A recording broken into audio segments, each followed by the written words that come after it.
The mobs of Don't Starve Shipwrecked are unique. Each of them bring their own special vibe to this tropical archipelago. But which mobs are vital to a playthrough? And which mobs should be straight up avoided like the plague? Today we are going to figure that out. Now, this tier list will function the same as my Reign of Giants mob tier list. If you didn't watch that video or just don't want to, then I will go over them again here. Vital tier is equal to S tier. Mobs here are so useful that you almost need to find them for a playthrough to go well. Useful tier is, well, useful. Mobs here either hinder you in no way, or provide enough value to want to keep around. Can be good, can be bad tier is pretty self-explanatory. Mobs in this tier can be good, or bad. I know, shocker. Then there's the annoying tier. Mobs here are generally annoying to deal with, but can still be managed, unlike the awful tier. Mobs in this tier are disgusting and should be removed from the game for their offenses against you as the player. But wait, there's one more, the this is in the game ? Tier. This is for mobs that either are incredibly forgettable, or that you will never see unless you actively seek them out. Also, this list excludes shadow creatures, passive followers, and bosses, as I plan to give each of those their own tier list, as there's a lot to say about those guys. Alright, let's jump right into the video. So first up, we've got Crocodogs. Honestly, all of the Crocodogs, in my opinion, they're not terrible, they're not that bad. I'm gonna say for the yellow Crocodogs though, they're annoying. We're gonna do all the Crocodogs together. We've got the yellow Crocodogs that are annoying. Regular Crocodogs can be good, can be bad. And then blue Crocodogs can be good, can be bad. The reason being is because Crocodogs never really pose a threat to you because they can be stun locked. The blue ones flood your place, sure, I guess we could put them in annoying, but these two are just annoying. They'll never pose that much of a danger. The venomous ones drop poison glands, and the blue one drops seaweed. So like, they don't drop anything useful, and they're just a nuisance, but they're not dangerous. They're not gonna break your base. They're gonna flood it a little bit, maybe, okay. You know, they're not terrible. Bioluminescence, vital, 100%. Buoys are amazing. I'm sure anybody who has played Shipwrecked has made a buoy, and it's literally infinite light. It's so nice. Once you get buoys set up, you never have to fear Charlie again. Jellyfish, all right, this might come as a shocker. This might come as a shocker. Well, actually, it shouldn't come as a shocker. Jellyfish are vital. They are the butterflies of Shipwrecked. If you need food, put on a snakeskin hat or the Dumbrella and head out and take some jellyfish out. You can even use jellyfish to make one of the best items in the game, the Brain of Thought. So yeah, jellyfish are definitely vital. They've got a lot going for them. Rainbow jellyfish, well, I don't know if I can put them in vital, but they are incredibly useful. The reason being, you can eat them raw. You can't eat them cooked to get this power. You can eat them raw to glow in the dark for a pretty long time. Not only that, but they can lead you to the volcano. I would say they're useful, not vital, because you can go through your playthrough without interacting with them. These two are vital because when you see these guys, they're going to make you so happy.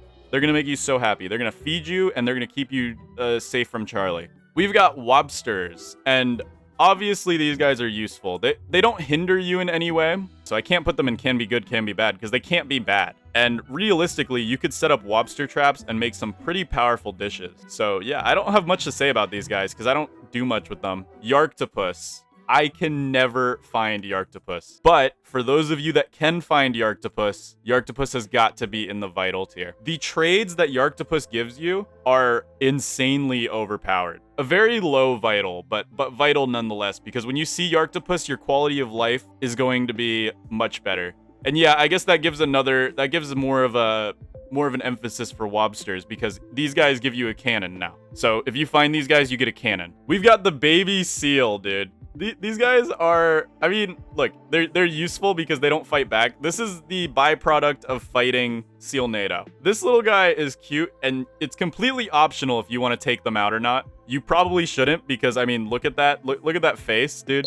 Could you fight this? But it's only useful because Sealnado doesn't attack you. So you could take it out, get 4 meat.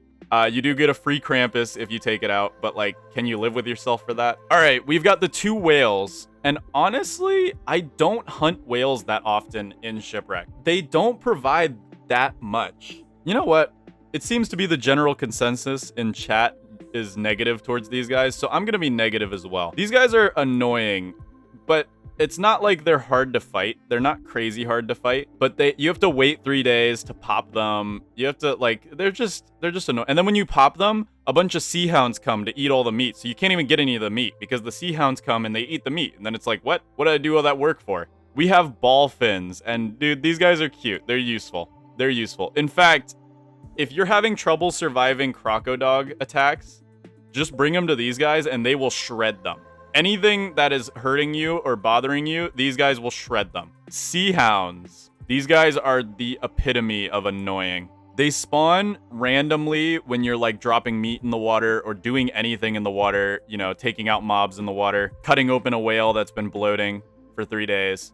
They eat all of the meat on the floor of the water. They're just overall annoying, and they're pretty tanky too. They're pretty beefy. I wouldn't say they're awful because there's plenty of other candidates for awful down here. We have swordfish. Swordfish are vital. One word. Well, 2 words, I guess. Cutlass Supreme. Cutlass Supreme is by far one of the best weapons in the game because it's a dark sword, but you don't have the sanity loss. It also gives you not many people know this, but the Cutlass Supreme gives you bonus damage against Seal NATO. So if you're looking to fight Seal NATO, the Cutlass Supreme is a really good way to do that. Pirate Ghost. Today is probably many of your guys' first time learning about this creature in Shipwrecked. When has anybody ever seen these guys? This is in the game, question mark. That's perfect for this guy. You'll never see this guy in a normal playthrough. You have to actively go out of your way to find this guy. He's not even on the wiki. Like, he's not even shown on the wiki. That's how hard it is to find this guy. Floaty Boaty Knights. Vital. I'm sure everybody understands why. These guys are the only source of gears, to my knowledge, in Shipwrecked besides the slot machine. They're super easy to fight because you could just get close to them and they can't shoot you. I've used that tactic so many times. I've never been hit by these guys. These guys are great. These guys are vital, and you want to see these in your playthrough of Shipwrecked. This one might make some of you guys mad. I'm very adamant that these guys can be good and they can be bad. Let me explain. They are super easy to take out. They only take like 1 hit with a Cutlass Supreme or a fresh Hambat, and you can take them out super easily. They have the Basilisk AI, but they can drop Venom Glands and Monster Meat. Now, Monster Meat isn't that necessary because, you know, if you're hungry, just go kill some jellyfish. You're good. Venom Glands are great to stockpile early game because you're going to get poisoned a lot in Shipwrecked. And these guys are by far one of the easiest ways to get Venom Glands. It is true they can envenomate you if they do their little squirt attack. I don't know if that's the right way to say it. That sounds gross. If you treat them like basilisks and only go for the ones that aren't attacking you at the moment, then you should avoid getting envenomated. We've got the dogfish. Again, this guy's going in useful tier just because they don't hinder you in any way. You can get a free large fish meat from these guys pretty much. That's all they are. We've got the Quackin' Tentacle. And I guess I'll put it in like low annoying tier. It's not that bad, but it can't be good, so I can't put it in neutral tier. It's only a nuisance because it only gets in your way while you're fighting Quackin'. So yeah, very low annoying tier. Oh, they do. They drop tentacle spikes. Hold on. These guys are useful. They can drop tentacle spikes. You know, we'll put them in can be good, can be bad. Because, like, really, are you ever going to fight these guys? Are you ever going to fight these guys? Unless you want tentacle spikes and tentacle spots. That is a great way to get renewable tentacle spots. And fighting on sea is infinitely easier than fighting on land. So just, if you're playing as Wickerbottom and you need tentacle spots, literally just spawn Quackin' and take out all the tentacles. We have water beefalo. I gotta put them in useful. They can go in heat, but they're less like, we'll put them in high useful. Water beefalo in the water are always passive. They'll never attack you. Water beefalo on land, when they're in heat, they will attack you. However, these guys are also very useful because if you want to fight Seal NATO easily without doing anything, take Seal NATO to a herd of water beefalo. They will handle Seal NATO like it's nothing. So they're overall pretty good. Just don't live on the same island as them because they will wander up onto land, and if they're in heat, they will, yeah, it's not great. Are you guys seeing my bias for Shipwrecked yet? Is my bias for Shipwrecked coming through? All of these mobs have not gone in awful yet at all. Baby beefalo, dude. I have to put these guys I have to put these guys in useful just because. I'm gonna put them right next to dude, look at how cute they are. You cannot tell me that's not adorable. Look at them, dude. Now, it's true, they're not like crazy useful because they're just, you know, versions of the water beefalo that can't protect you at all. Like, just look at them. Look at them. They're adorable. I know I put the baby beefalo in the this is in the game question mark, and I probably shouldn't have. I'm kind of regretting that decision. These guys, I'm gonna make up to that because these guys are going in useful tier. They're cute. They're useful in the fact that they'll make you like the game more because you have this in your game. We've got crabs, not in that way. We've got crabs as in we're rating them. So the regular crabs, useful. The crabs with the beard hair can be good, can be bad. The reason being is regular crabs are only useful. They give you meat. They give you... They're irrelevant. They're much like the dogfish irrelevant. They're a little more relevant than the dog... No, they're less relevant than the dogfish. Now, the bearded crabbits can be good and can be bad because, you know, they give you beard hair, but they also give you monster meat. And if you need to eat right then and there, like let's say you're starving and you need something, you would rather have a fish morsel than monster meat. We've got merms, and these guys are annoying. Probably higher tier than most of these guys because they're just a nuisance. Like if you go and try to fight these guys, they'll kite you back, much like Reign of Giants. But the only difference is these merms are just like on an island. It makes them even more annoying because you have to go back to your boat. They do a lot of damage. They're not great. Fisher merms. We're gonna put fisher merms like right here on the useful category. They're more useful than the baby seal. They're more useful than the baby seal. They fish up food from the ponds. They're passive. You don't have to worry about them attacking you. If you take out all the merms that live nearby, then you don't have to worry about anything in the swamp attacking you, except for someone, which we'll go over very shortly. Yeah, overall, these guys are just straight up useful. It's time. I'm sure everybody knows where these guys are going. This is our very first awful tier character. They're the replacement for tentacles in the swamp. High tier awful. They're gonna get the highest tier of awful for now. Well, they're the only ones in awful, so I guess, you know. But anyways, these guys are terrible. If you're walking through the swamp minding your own business, they will aimbot onto you and hit you every time. 100% of the time. I've never had a flup miss me. Never have I ever had a flup miss me. They always hit me. And they do a ridiculous amount of damage. For their little size, these guys are awful. Gross little creatures. Do not like them. Gross. Shark kittens. These guys are probably mid-tier useful.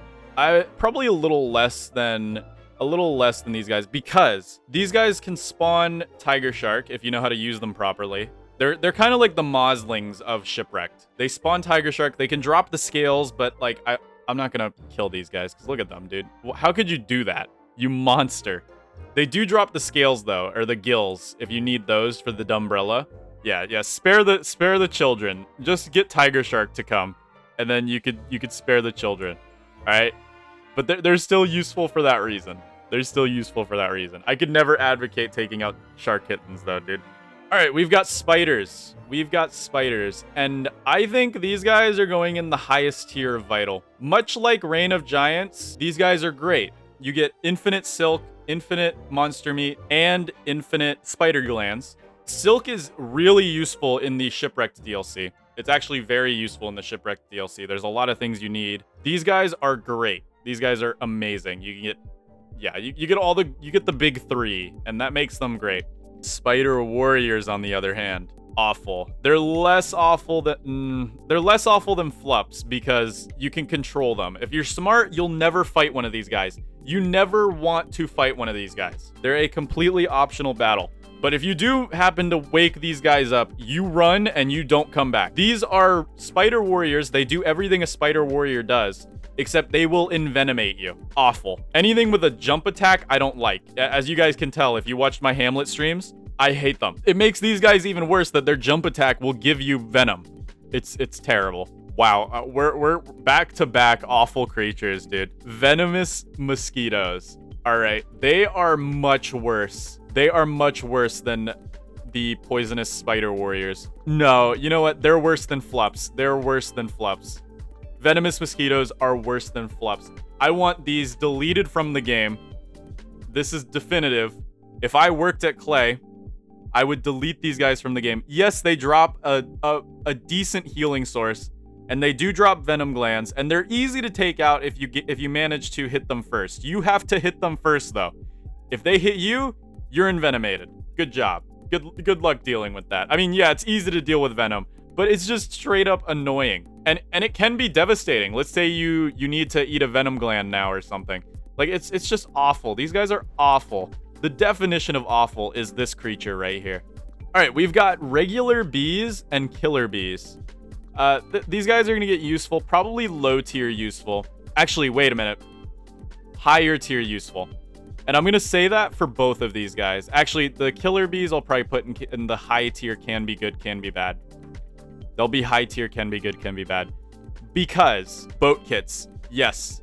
You can use the stingers for boat kits, which once you get a sea yard, boat kits aren't that great. But early game, when you don't have a sea yard, a boat kit's going to be the difference between life and death pretty much. So getting enough stingers to make a few boat kits, plus you might always want to have one on you just in case you're doing like a large scale battle on the ocean, because you know, it's mobile health for your boat. So yeah, stingers are much better on shipwrecks than they are in ROG. Butterflies. Now, butterflies in Reign of Giants were vital. But in Shipwrecked, we have the jellyfish. There's no need for easy food anymore. Butterflies are going to be high tier useful. A little bit above lobsters because, you know, you get the boat cannon from them. That's cool. But yeah, the butterflies give you a very easy source of health. Why are they above rainbow jellyfish? Oh, true. Yeah, we need to... Hold on. We need to rearrange this a little bit. Fireflies. These guys are... not as vital in Shipwrecked, actually. I would honestly say they're mid-tier useful. Because you don't need a miner's hat in Shipwrecked. There's not really much use when it comes to fireflies in Shipwrecked. In Reign of Giants, they're amazing. You need a miner's hat. You need all the goodies. They're great in Reign of Giants.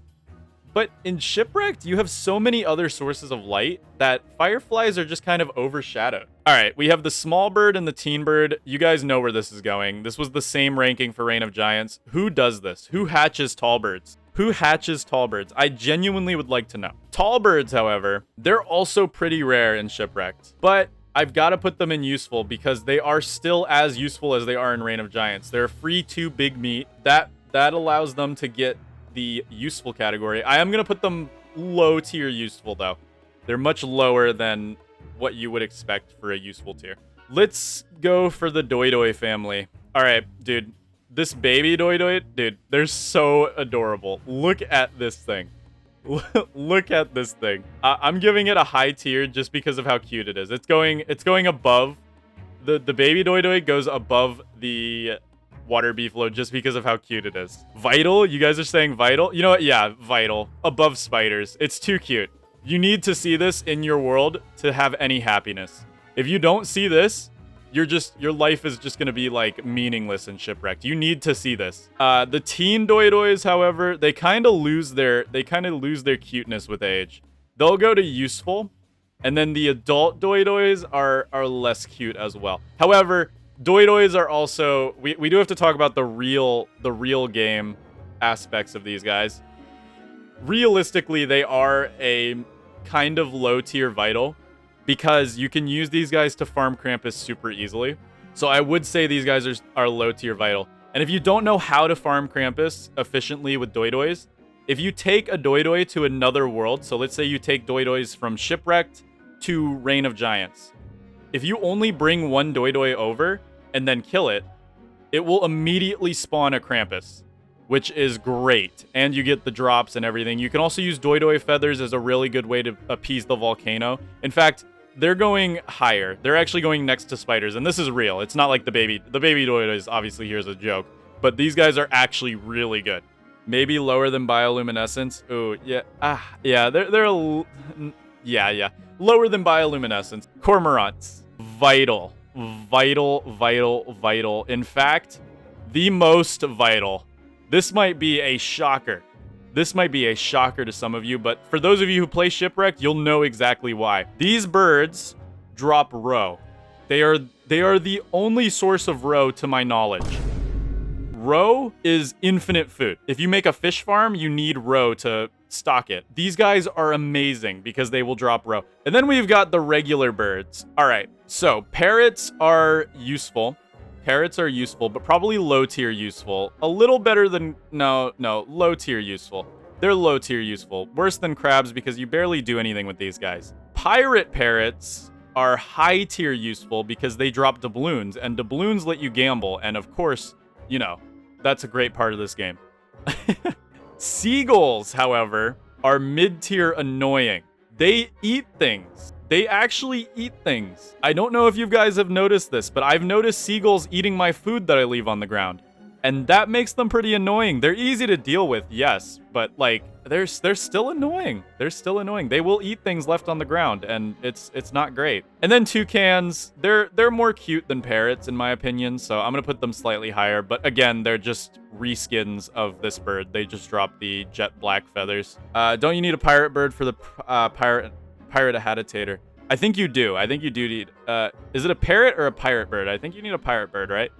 It might be a parrot though. I think it's a parrot, so we'll put parrot a little higher. Actually, we'll put him like slightly up. Low tier awful. Hounds are only in Shipwrecked when you get them in the slot machine. So we're only ranking them based on when you get them from the slot machine. It's honestly one of the better angry enemy drops. I'm gonna say it can be good, can be bad. It's bad because it's not one of the good drops, but it's good because it's not one of the bad drops. Yeah, they're one of the less annoying bad drops. They're one of the less annoying bad drops. They'll be mid-tier, can be good, can be bad. Wild boars. They're bad. They're bad because they're aggressive. I don't know if you guys know this, but they're aggressive. I would say they're a little bit above whales. Whales are like just annoying as in like they're like, yeah, they're gross. But I don't think they're that bad because you barely ever have to interact with them if you're like smart on where you live. They are annoying. They're worse than regular pigs because they are aggressive and they have that charge attack. That charge attack is kind of goofy, but yeah. Werepigs, of course, they're gonna go in vital. They'll be mid-tier vital though. They're pretty good. They're less than doidois in my opinion because, well, actually, no. Wait a minute. They're useful. They're useful. They're high tier useful. If you're playing on Shipwrecked, you should never be using a football helmet. You can defeat Quacken super easily. And Quacken almost guarantees that you'll get a Thulsite crown. I'm just gonna put these guys here, and I don't think I need to explain anything about these guys. No, we're gonna put them here. We're gonna put them here, and I don't think I need to explain anything about them. Woodlegs, the NPC. It's funny that we included these NPCs because like they're obviously just gonna be useful because they don't do anything to you. But I guess we'll rate it as if like you were going to unlock the character. If you want to unlock Woodlegs, he's annoying to unlock. You have to get 3 keys. You have to do all this. Woodlegs is a very fun character, but to unlock him, he's so annoying. He's getting low tier annoying. Wilbur, the unlock requirements aren't terrible. I'd say he's like high tier, can be good, can be bad. Because that's kind of like the neutral. No, we'll put him low tier useful. It's pretty easy to take out monkeys if you know what you're doing, and then you could just give the crown to him. It's useful. It's an easy way to get this great character. This character's a lot of fun to play as, by the way. So if you guys haven't played as Wilbur, I highly recommend you do it. He's a great character. Dragoons. I'd say they're pretty high tier annoying, but they also can be useful. I'd say they're like low tier. I'd say they're low tier, can be good, can be bad. Hear me out. Yeah. They can be good, can be bad. Because you get monster meat from them, you get dragoon hearts from them, both of which are pretty good items in their own. And they're pretty easy to take out. They're not like a super hard fight. They do run around and act annoying, and they do hurt. All right. We've got Krampus Tropical Edition. And Krampus gets bonus points for having the tropical shirt on. Krampus got nice and festive for us. High tier useful. Of course, he only has the same benefits that he has in Reign of Giants. You know, you can get the Krampus sack, you can get monster meat, charcoal. He's a bit awkward on Shipwrecked because if you go over the naughtiness threshold on the ocean, I think he spawns when you make landfall. So he's a bit awkward, but come on, he dressed up for us, guys. We gotta let him go a little higher. Venomous snakes are about as annoying as venomous crocodogs, a little less annoying than venomous crocodogs. They're annoying because they have the venom feature, and I don't think anybody enjoys the venom feature. It's a nice addition when it comes to difficulty, but I don't think anybody likes having venom as part of their, you know, it's yucky. It's gross. Regular snakes are probably mid-tier, can be good, can be bad. Mid-tier, can be good, can be bad. Reason being is because they're annoying, yes. They're super easy to fight, though. You could fight them with an axe, or even fist fight them, and you'll probably be fine. They're super easy to kite, because they make it very known when they're about to attack. They're not like other creatures that sometimes are sneaky about their attacks. They do like a whole animation before they attack. It's kind of nuts. But they can be annoying. They can be annoying, but they drop snakeskin. Snakeskin can be used to make a lot of good things, like snakeskin rugs, a lot of fun things. We're going to put them a little higher because getting the snakeskin hat, in fact, above these guys, for sure. Above these guys. Getting the snakeskin hat is a must-have before hurricane season. It makes hurricane season a breeze, and it makes farming jellyfish a breeze. So yeah, high tier can be good. You know what? Mid-tier useful. Mid-tier useful. They're not that bad. They're never that bad. Mandrakes. Okay. Look. These guys are probably going to get the same tier as they did in Reign of Giants. They're actually going to go above tall birds, though. The reason being is that mandrakes are even harder to find in Shipwrecked than they are in Reign of Giants. So not only do you have to pick these guys during dusk or night to even see this mob, you have to find them in Shipwrecked. So it's like, is this in the game? Like, how do you find this? Elephant cactus. I'm gonna say low tier vital. In fact, I think I'm gonna push this guy up. I'm gonna put Yarktopus here. I'm gonna say low tier vital. When you first hit the volcano, you're gonna want to go for coffee first all the time. Coffee, compared to coffee, this thing sucks. Elephant cactus sucks. But elephant cactus has its own great benefit. And it is one of the best ways to deal with hounds. It is one of the best ways to deal with crocodogs. It is one of the best ways to make farms. It's great. Elephant cactuses are great. And then finally, lure plants and their eyeball counterparts. These guys are going to get a mid-tier vital, in my opinion, just because of lure plant farms. Lure plant farms are OP. And that concludes this tier list. If you enjoyed the video or agree with my opinions, you know what to do to support my channel. This has been Polarlotus, and I'll see you all in the next one. Bye-bye.